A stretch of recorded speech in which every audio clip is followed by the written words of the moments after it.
Hi, everybody. Welcome back to the second segment, episode 176 of Sold with Updike Pugh. I'm Jeff Updike. I'm Weston Pugh. And Jeff, what are we going to talk about now? Today, we are going to talk about 4 things you got to do to have a worry-free summer around your house. Well, I think that that's really important. The weather is great. And I will tell you right now, I have been doing a part of this list. It may have actually been inspired from part of my stuff. And I think that it is... home has to be viewed as both an investment, but also a living investment, something that you have to care for. You change the oil and the tires and the brakes on your car. There are things around the house that are not just painting and rearranging furniture. You've got to take care of the house. And so let's get into that first one. So one of the first things that we wanted to talk about is taking care of the bugs. We spent a lot of time talking about creating these outdoor spaces and creating the additional living areas, and the way that you are able to get out there and enjoy it is to take care of the critters. It is. And so one of the episodes we've already had, Michael Bosco, and Jeff, you sat down with him and talked, and it's a great one. Zach, if you can put that in the comments, that would be a great link. But Safe Haven Pest Control has a lot of ways that they can take care of whether they are critters or whether they are mosquitoes, organically and less harmful, because I know that some of the chemicals that are being used are really impacting the bees, and that's one of the things that we have to be very conscientious of. Yeah, this time of year, this is the time of year to be watching for termites that are swarming, because that is really the visual way that you as a homeowner is going to know. They're going to look like ants with wings on them. Right. And they will, potentially you're going to be coming up around the edge of your foundation. They really need a soil to wood contact in order to survive. And so mud tubes are another thing that you'll want to be looking for. So as we all know, Home Depot, Lowe's have really got their plants coming in every Thursday, it seems like. This is a great time to take advantage and think about what you can put in pots or just around the patio. So some of the things we like to talk about are marigolds. Marigolds have a scent that is very unappealing to critters and bugs. The other is citronella, oftentimes used in candles. But one of the things that many people don't realize is that little peppers can be planted. And I can say this from experience. Coming home from Oklahoma, my dad and I put a pepper plant in a car, rolled the windows up and started heading in, and both started coughing. The amount of pepper gas being released was ridiculous. We had to take the thing out and put it in a trunk. That's so funny. You can Google it. It is a fact. You can get rid of bugs by planting peppers in pots and around your little patio area.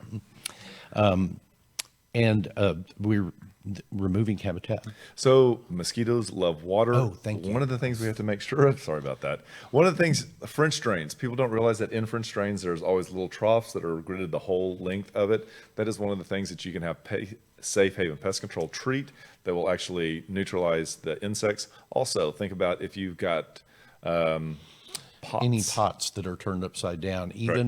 Even one of the things that I found in my backyard is where I had gone out and spray painted something at some point, and one of the lids from the spray paint can had turned upside down, and it had been collecting water, and therefore it had mosquitoes in it. And if you don't believe us that the critters are coming out right now, take a glass of wine, fill it up with just cheap wine, set it out on your outside patio, and watch how many bugs it collected.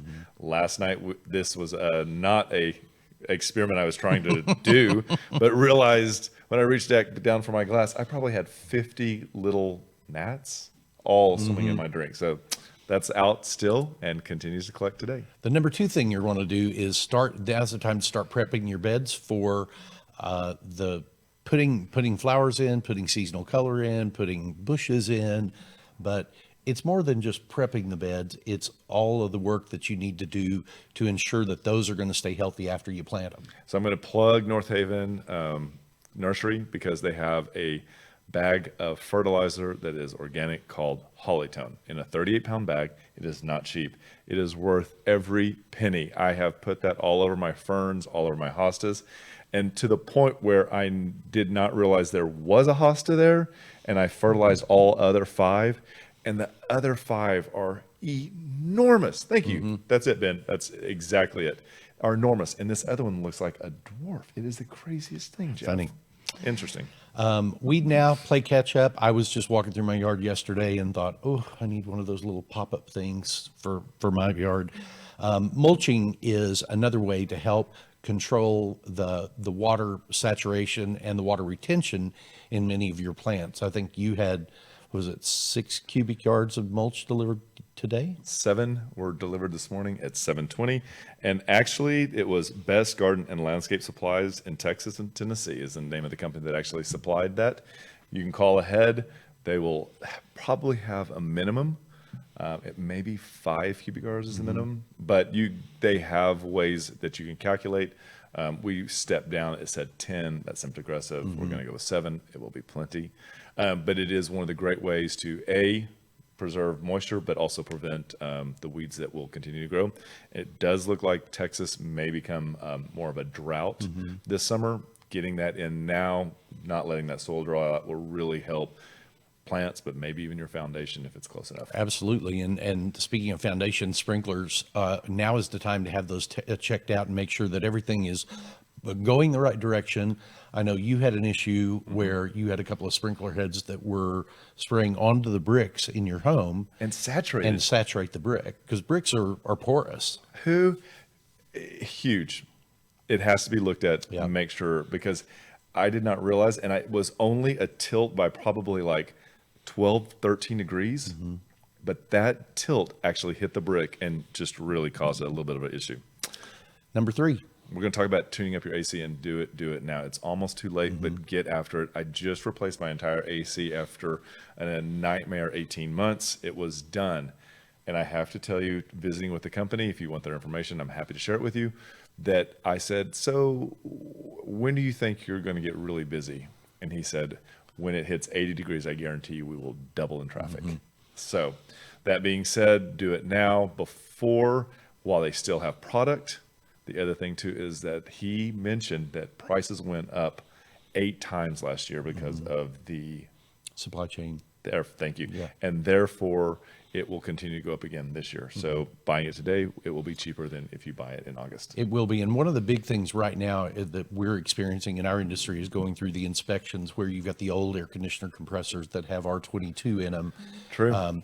Now is the time that you need to convert those over to R410A. It's much better for the environment, much less expensive to have repaired, because I think, if I remember right, R22 Freon has gone to $225 a pound. That sounds about right. Which is crazy. It used to be $15 a pound, but they're wanting to get it out, and they're making it more and more expensive just in order to push that on through. The second thing you want to take also, or the other thing you want to do, is have your secondary drain line looked at. This is something that can get backed up, cause an issue, because then it creates the pan to fill up, which is in your attic typically, and that could cause water damage as well. So the final thing we want to talk about is, now is the time to get up into your attic and check it out. Make sure you've got adequate insulation. Make sure you didn't have any critters that have made a home up in there over the colder season. It's the time of year to do it, because if you wait until we get to those 95-degree days, it's going to be really hot. Really hot. So this is a great time to make sure that you've got proper ventilation, that no insulation has covered up your soffits. Get that away. We really want that attic to breathe. And as Jeff was saying, make sure there's no critters in there. How do you check for critters? You check for critter pellets. If you see it, you need to get that handled. Look for openings. Michael Bosco one time talked about how small a hole can be for a mouse to get in, and I was shocked. I think it's like the diameter or less of your thumb. Yes. Which is insane to like me. The diameter of a nickel, I think, is what he said. So pay attention to these things, and if you hear a woodpecker pecking on the side of your house, get that thing away. Absolutely. All right. So I hope you found this helpful today. The 4 things you got to do will be listed below. If there's any other topics that you want us to talk about, we would be happy to do that. And just remember, we want to be realtors for life.